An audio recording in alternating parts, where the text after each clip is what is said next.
दोस्तों नमस्कार, मेरा नाम प्रशांत है और आप मेरे डिजिटल मंच खुद रंग पर हैं।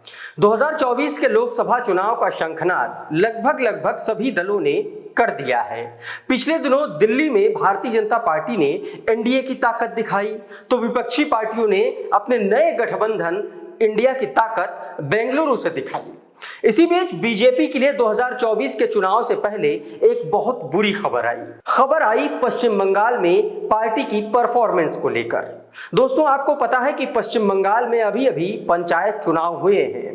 बस यही पंचायत चुनाव भारतीय जनता पार्टी के लिए लोकसभा चुनाव से पहले खतरे की घंटी बन गए हैं। दोस्तों पश्चिम बंगाल के पंचायत चुनाव के नतीजे ये बता रहे हैं कि भाजपा की हालत बहुत ज्यादा खराब हो चुकी है स्टेट में। दरअसल पंचायत चुनाव के नतीजों को देखा जाए तो ये पता चलता है कि 2019 के लोकसभा चुनाव के मुकाबले उसके वोट आधे रह गए हैं। आधे वोटर भाजपा से दूसरे दलों में शिफ्ट हो गए इस पंचायत चुनाव में। 2019 के लोकसभा चुनाव में बीजेपी को 40% वोट मिले थे पश्चिम बंगाल में, और इस वाले पंचायत चुनाव में ये वोट प्रतिशत घटकर 23% रह गए। दोस्तों 2019 के लोकसभा चुनाव में बीजेपी ने बंगाल में 18 लोकसभा सीटें जीती थीं। बीजेपी का वोट शेयर भी 40% तक पहुंच गया था। मीडिया में इसको लेकर खूब ढोल पीटे गए थे। भारतीय जनता पार्टी के प्रवक्ताओं ने बताया था कि ममता दीदी को हमने वोट फीसदी के हिसाब से हरा दिया है। एनालिसिस किया गया तो पता चला कि हिंदू वोटरों का लामबंद होना भारतीय जनता पार्टी के इस बढ़े हुए वोट प्रतिशत की बड़ी वजह है। जंगल महल से लेकर नॉर्थ बंगाल तक हिंदू वोट बीजेपी के पक्ष में लामबंद हुआ था, लेकिन 2023 आते आते कहानी बदल गई। 40% वोट शेयर वाली बीजेपी पंचायत चुनाव में 23% वोट शेयर पर आ चुकी है। एक्सपर्ट मानते हैं कि 2019 में बीजेपी ने हिंदू वोट बैंक को एकजुट कर लिया था, वो अब पार्टी से दूर जा रहा है।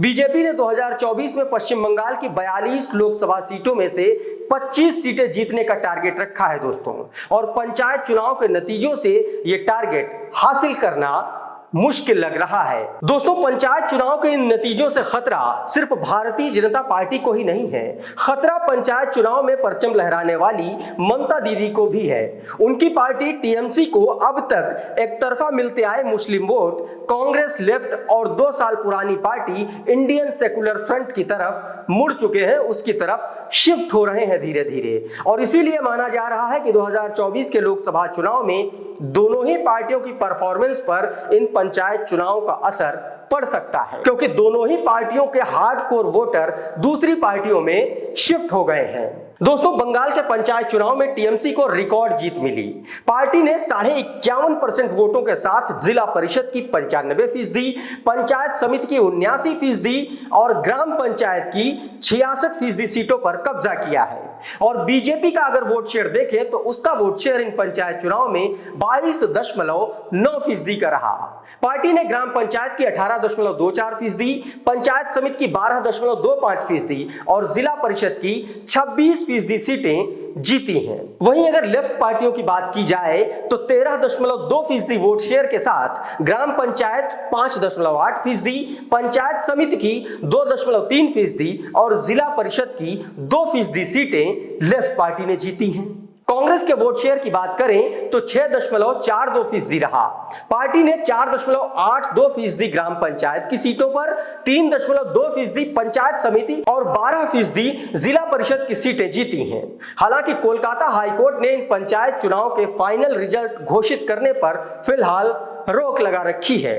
दोस्तों इस बार के पंचायत चुनाव में वैसे तो बीजेपी को 2018 के मुकाबले ज्यादा सीटें मिली हैं, लेकिन इसे अगर लोकसभा और विधानसभा के वोट शेयर के हिसाब से देखा जाए तो भाजपा के लिए यह चिंता वाली बात है। पंचायत चुनाव में बीजेपी जिस तरह से हिंदू वोटों को पूरी तरह से अपने पाले में नहीं ला पाई, उसी तरह से टीएमसी भी इस बार चुनाव में मुस्लिम वोटर्स को अपने पक्ष में पूरी तरह से लाने में कामयाब नहीं हो पाई।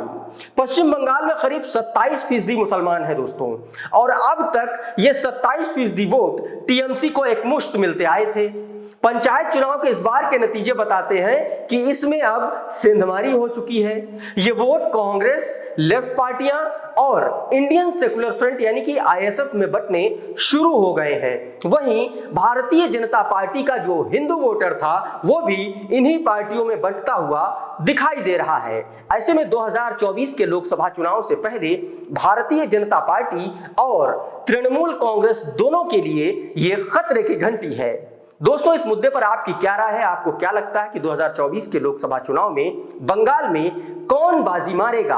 आप हमें हमारे कमेंट बॉक्स में जरूर लिखिए। ये वीडियो अगर पसंद आया हो तो इसको लाइक कर लीजिए, इसको शेयर कर दीजिए। अगर चैनल पर नए आए हैं तो हमारा चैनल सब्सक्राइब कर लीजिए। ये वीडियो अगर आप हमारे फेसबुक पेज पर देख रहे हैं तो हमें फॉलो कर लीजिए। बहुत बहुत धन्यवाद।